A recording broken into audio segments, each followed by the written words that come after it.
Olá, querido aluno! Vamos agora aprender, vamos ficar craques em autarquia.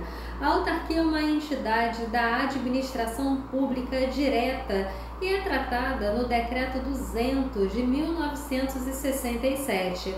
A autarquia, quando pensamos sobre o seu significado, muitas vezes recorremos à semântica. E o que a gente ouve falar, sobre autarquia? Governo próprio, autocomando, poder de direção próprio.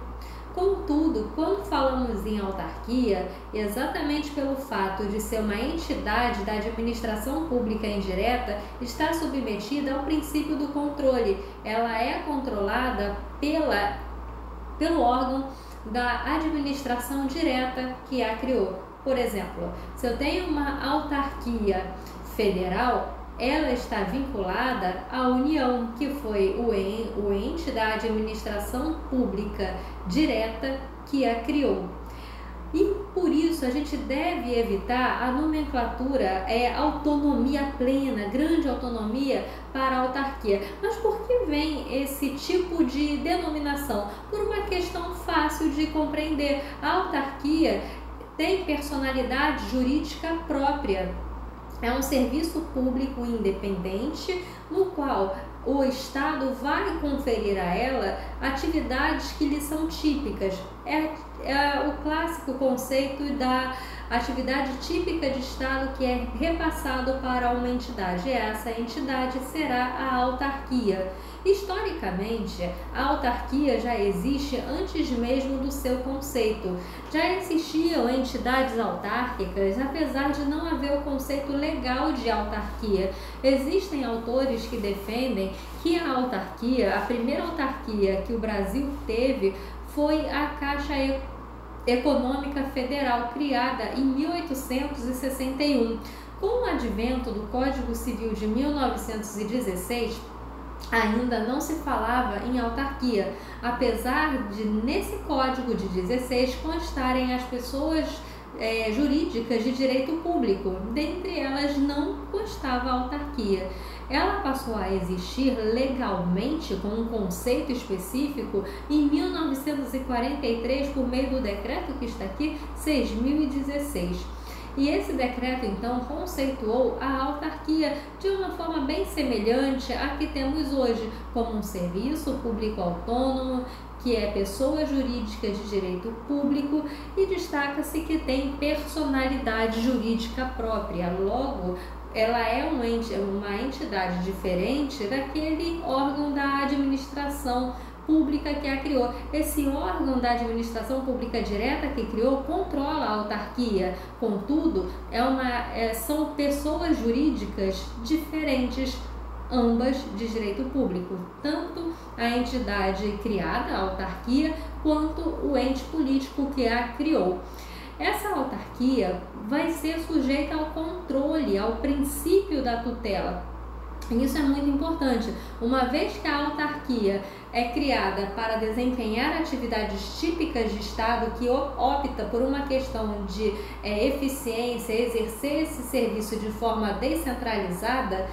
Então é essencial que ela mantenha a sua finalidade, que ela não desvirtue da finalidade a que foi criada. Daí então que é claro que a autarquia vai ser controlada pelo órgão, pelo ente da administração pública direta que a criou. Relembrando o seguinte, quando falamos de administração pública direta, falamos em ente ou órgão.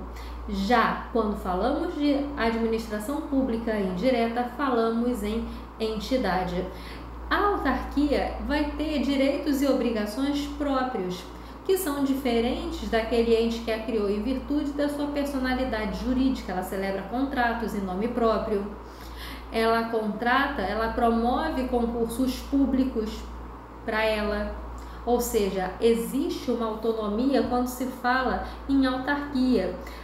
Ela atualmente é vislumbrada na lei número 200, no decreto-lei 200 de 1967.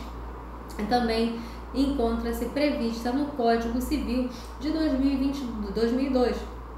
Aí, perceba que ficou estabelecido de forma expressa que é uma pessoa pessoa jurídica de direito público, apesar de que nunca pairaram dúvidas de que era uma pessoa jurídica de direito público e, como tal, tem diversas características, como regime jurídico estatutário, os seus bens, tá, são públicos. Ela não pode sair vendendo, alienando seus bens quando bem entender ou da forma que entender. Tem que promover licitação.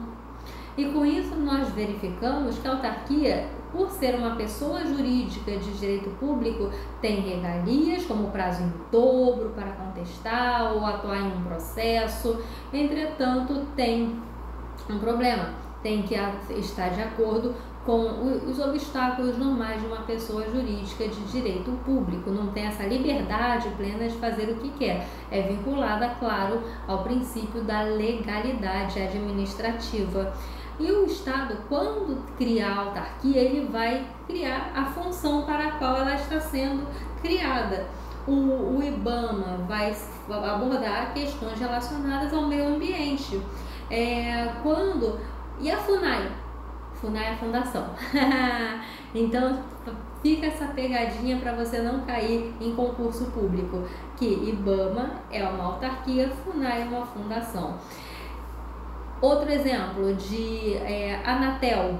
Anatel é uma autarquia relacionada a telecomunicações. Anvisa, relacionada a aspectos de saúde pública, vigilância sanitária. Ou seja, elas têm finalidades próprias, por isso que então o poder público vai criar por meio da lei a autarquia e essa lei vai dizer exatamente a que aquela autarquia se destina. Essa pessoa jurídica de direito público, como a gente verifica aqui, olha só, esse segundo parágrafo, desempenha funções que despidas de caráter econômico sejam próprias e típicas de Estado. Eu coloquei aqui no conjunto de slides referentes à autarquia o fato de que qual é o objeto da autarquia? Pois bem, atividades típicas de Estado, dentre elas, poder de polícia. Já não se sabe ao certo, né? É um conceito jurídico indeterminado, atividade típica de Estado. Então a gente tem uma zona de certeza e uma zona de incerteza, o que de fato é uma atividade típica de Estado e o que realmente não poderia ser, como por exemplo a atividade empresarial, e para tal o Estado se vale das sociedades de economia mista ou empresa pública. A autarquia vai ter seu patrimônio próprio, então imagine um processo judicial que envolva uma autarquia. Processaram a Anvisa, processaram o INPI. Nesses casos, né, nesses processos, caso a entidade perca, o que vai acontecer é que haverá. Simone, então eu posso entrar nos bens do INPI? Não, por ser uma pessoa jurídica de direito público, o pagamento é feito por meio de precatório. Mas imagine que para conseguir dinheiro para pagar o vencedor, ou então para conseguir dinheiro de alguma forma, a autarquia decida que vai vender um patrimônio. Ela não pode ter essa liberdade, porque ela depende de licitação antes de iniciar uma venda que envolva alienação de seus bens, porque seu patrimônio é público. Ela vai ter esse patrimônio público, é próprio da autarquia, destaca-se. E ela vai ter, então, receita própria para poder gerir as suas despesas, inclusive promover concursos públicos.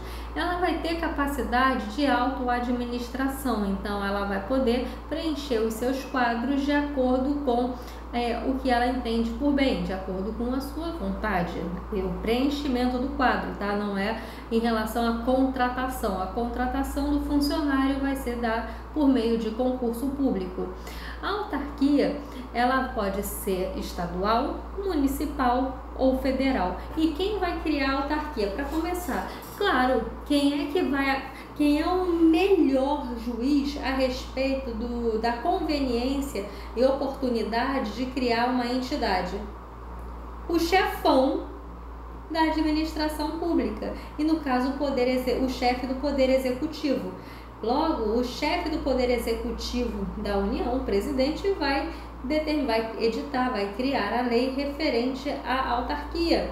Assim como o mesmo fará o governador ao editar a lei relacionada a uma autarquia estadual e o prefeito relacionada à autarquia municipal. Eu trouxe aqui para vocês verem essa lei ordinária, tá? Uma lei ordinária de criação de autarquia, para vocês verificarem como é a criação de uma autarquia por meio da lei. E aí, a partir do momento em que essa lei ganha vigência, temos aí o dia exato da criação da autarquia. Em outras palavras, um tanto coloquiais para você entender com clareza, a data de nascimento da autarquia é a data de nascimento da lei, ou seja, quando ela entra em vigor, ou seja, a partir da vigência da lei criadora da autarquia, teremos uma em funcionamento. E exatamente em virtude do princípio da simetria, uma autarquia só pode ser extinta por meio de lei. Não pode o poder público, por um ato administrativo, extinguir uma autarquia. Ele só pode criar por meio da lei e, por isso, pelo princípio da simetria, só pode extinguir por meio da lei também. Trouxe para vocês alguns exemplos de autarquias, como o INCRA, a Comissão de Valores Mobiliários, o IBAMA, o Instituto Nacional da Seguridade Social, Banco Central. Gente, o Bacen é uma autarquia, não é uma empresa pública, não é uma sociedade de economia mista. E por que você pode confundir? Por causa da Caixa Econômica, uma empresa pública, e o Banco do Brasil, uma sociedade de economia mista. O Bacen é uma autarquia. Trouxe outras autarquias também, olha só, Detran Piauí, aquela do consumidor, gente, que me esqueci, o Procon também é uma autarquia. Aqui, olha só, Faculdade Inesp, eu fiz questão de trazer, USP, gente, eu fiz questão de trazer isso para vocês, para que vocês vejam que a autarquia não é só federal, mas é também uma entidade que pode ser criada também no âmbito estadual, aí Detran Piauí, Inesp, e também no âmbito municipal. Estou descendo aqui. A criação da autarquia se dá por meio de lei, não é um ato administrativo, não é um contrato que cria uma autarquia. A criação da autarquia só pode ser feita por meio da lei, em virtude do mandamento constitucional previsto no artigo 37, inciso 19, que dispõe o seguinte: somente por lei específica poderá ser criada a autarquia autorizada a instituição de empresa pública, sociedade de economia mista e de fundação, cabendo a lei complementar, neste último caso, definir as áreas de atuação. Como assim? A lei complementar vai decidir as áreas de atuação das fundações públicas, não fundação privada. Perceba então, somente por lei, lei ordinária específica, pode ser criada a autarquia. Então vamos lá. Vamos ver juntos esse artigo? Lei específica cria autarquia. Outro ponto. A lei específica não cria sociedade, empresa pública, sociedade de economia mista. A lei aqui em questão que cria a autarquia, aí agora no caso de empresa pública e sociedade de economia mista e de fundação, a lei não cria. A lei autoriza a criação, e isso vamos ver com mais detalhes nas aulas de fundação, na aula de sociedade e economia mista e também na aula de empresa pública. Você conseguiu entender? A autarquia é criada por lei. Empresa pública, sociedade e economia mista e fundação, a lei autoriza, a lei não cria, ok? E essa lei vai ser de competência do presidente, do governador, do prefeito, em outras palavras, do chefe do poder executivo. Nunca se esqueçam do chamado princípio da simetria. O que vale para o âmbito federal vai valer para o estadual e para o municipal, a menos que haja uma prescrição contrária a respeito disso, mas em regra o princípio da simetria deve ser observado. E o que está estabelecido no artigo 61, parágrafo 1º, são de iniciativa privativa do presidente da República as leis de criação e extinção de ministérios e órgãos da administração pública, logo direta e indireta, né? Observado o disposto no artigo 84, inciso 6. Ou seja, a iniciativa privativa do presidente da República, claro, no âmbito federal, a criação e extinção de órgão ou entidade de administração direta ou indireta. E como estamos vendo aqui, autarquias. Quanto à organização, ou seja, a lei cria. Quanto à organização, nada impede que ela seja feita por meio de ato administrativo. Em outras palavras, organização, ato administrativo pode? Pode. Criação, ato administrativo pode? Não, não pode. A lei cria. O ato administrativo pode organizar. Como assim? Pode reorganizar, trocar de nome, mas extinguir? Não. E aí, eu trouxe aqui, a lei número 17.002 do Ceará, que criou a Nutec, e a lei estadual do Rio de Janeiro, que criou o PROCON no Rio de Janeiro. Vamos ver juntos? Olha só. Lei 10.002 de 2019 dispõe sobre a alteração da personalidade jurídica, competências e do nome da Fundação de Tecnologia Industrial. Artigo 1º. A Fundação Núcleo de Tecnologia do Ceará, Nutec, instituída nos termos do Decreto 13.017 de 12 de dezembro de 1978, da Lei número 10.213 de 78. Aí você pode me perguntar, Simone, não é por meio de lei? Por que aqui está decreto-lei? Porque naquela época decreto-lei existia. E o que era decreto-lei no passado, tá? Em virtude da nova Constituição, o que a gente aprende em matéria quando há uma nova Constituição mudando as regras referentes à forma como determinado tema deve ser tratado. Aquilo que é incompatível, pessoal, um pequeno adendo, aquilo que é incompatível materialmente com a Constituição não é recepcionado. Contudo, aquilo que é formalmente incompatível com uma nova Constituição é sim recepcionado. O que vai mudar é que a partir da nova Constituição, todas as autarquias devem ser criadas por meio de lei.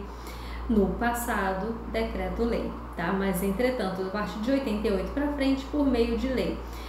Aqui nesse caso, essa lei, houve uma mudança, ela reorganizou alguns aspectos dessa autarquia. E o que eu quero te mostrar? Que ato administrativo pode sim vir a fazer reorganizações dentro da autarquia, mas não há uma obrigatoriedade, nada impede que uma lei altere, reorganize aquela autarquia. A lei obrigatoriamente cria e extingue, e há possibilidade de reorganizar. Se você ficou com alguma dúvida, não deixe de escrever aqui na parte de baixo desse vídeo. Vai ser um prazer te responder com certeza. Ou caso você queira me perguntar no meu Instagram, é só mandar uma mensagem @SimoneAlvarezTCC, que vai ser um prazer te responder. Aqui a lei número 14.669 de 2008, quem criou aqui no caso foi o Gilberto Kassab, prefeito do município de São Paulo.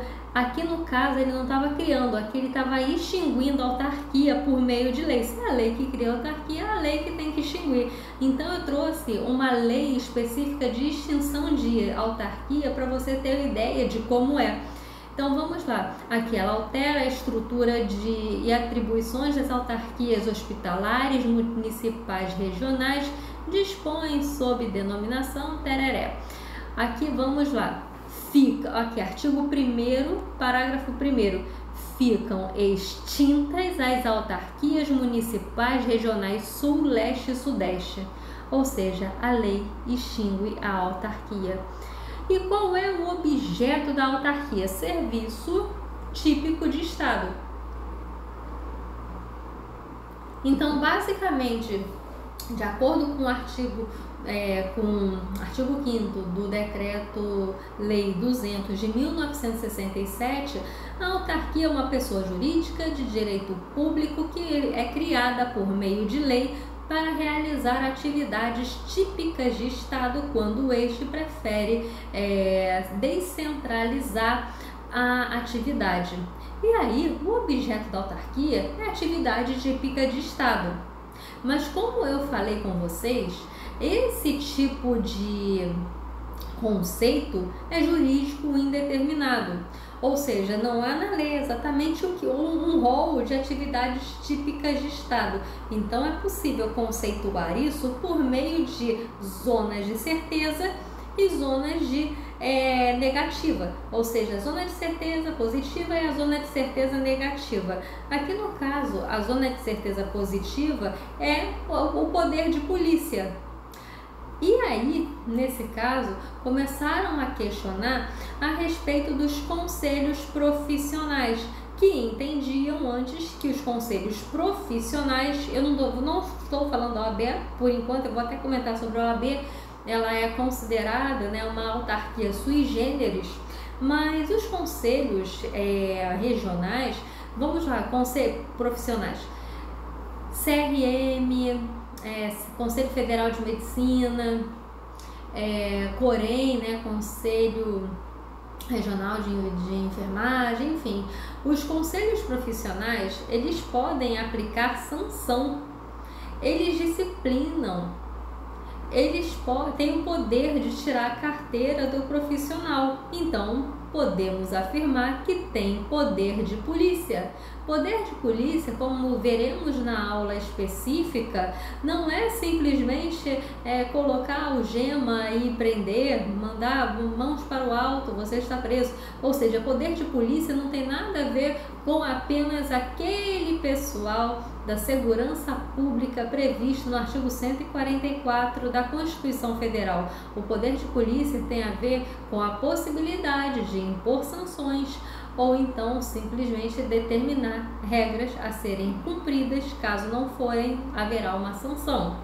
Então, esses conselhos profissionais exercem poder de polícia. Por isso, a ação direta de inconstitucionalidade 1717, que foi julgada pelo STF, determinou que é inconstitucional qualquer lei que considere que esses conselhos profissionais são entidades privadas, porque exercem poder de polícia e, por isso, tem natureza, sim, de autarquia.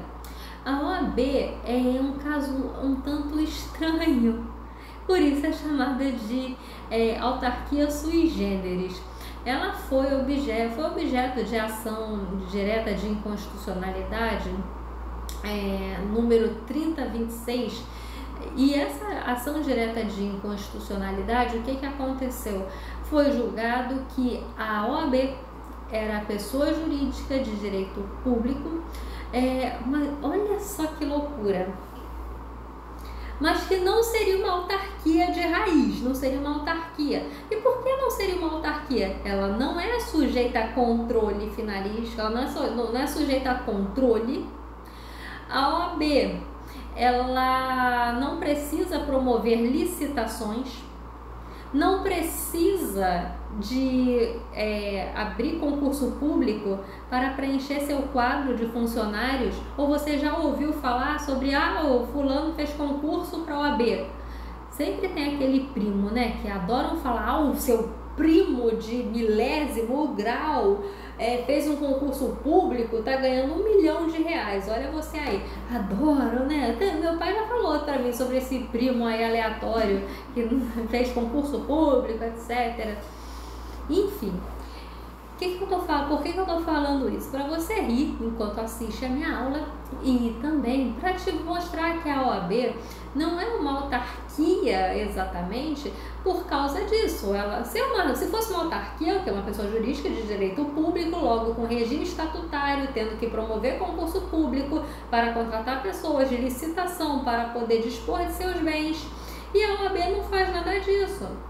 Logo, ela é considerada um serviço público independente. Entretanto, por que uma autarquia sui generis?